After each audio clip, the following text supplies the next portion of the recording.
Abonnez-vous à la chaîne pour voir les dernières vidéos.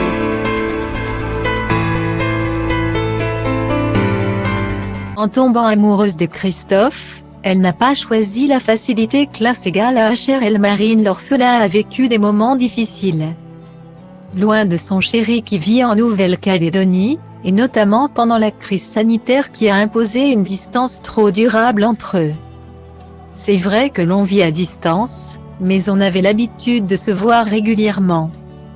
Rappelle-t-elle dans les colonnes du magazine Public. Là, on était séparés de force. Une véritable épreuve. En fin d'année dernière, j'ai d'ailleurs eu besoin de faire une pause et de partir le retrouver quelques temps. Guillemets. Médecin généraliste, Marine l'orphelin a été confrontée aux difficultés d'une telle relation tout en affrontant la mort au quotidien. Professionnellement parlant. C'est pourquoi elle envisage le futur autrement.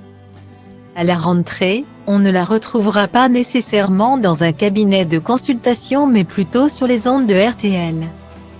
Puisqu'elle assurera une chronique santé dans l'émission Les Petits Matins. Et un jour viendra où elle plaquera tout pour s'installer dans le Pacifique Sud. Elle doit d'abord finir son internat l'année prochaine. Et dire que ces deux-là avaient prévu de se dire oui. Mais, comme dans beaucoup de domaines, la pandémie de Covid-19 a semé la zizanie et reporté la cérémonie, le mariage. On l'a déjà décalé, précise l'ancienne Miss France 2013. On attend que tout s'apaise pour faire une belle fête sans stress. Pour le reste, on a envie d'un peu profiter, de revoyager dès que ce sera possible et d'être ensemble. À deux. En attendant, Christophe peut apercevoir sa chérie à la télévision puisqu'elle est la nouvelle ambassadrice de la marque Tampax.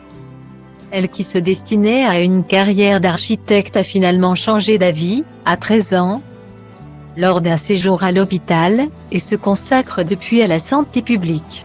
On peut d'ailleurs en être certain, le futur réserve amour, gloire et beauté aux jeunes couples.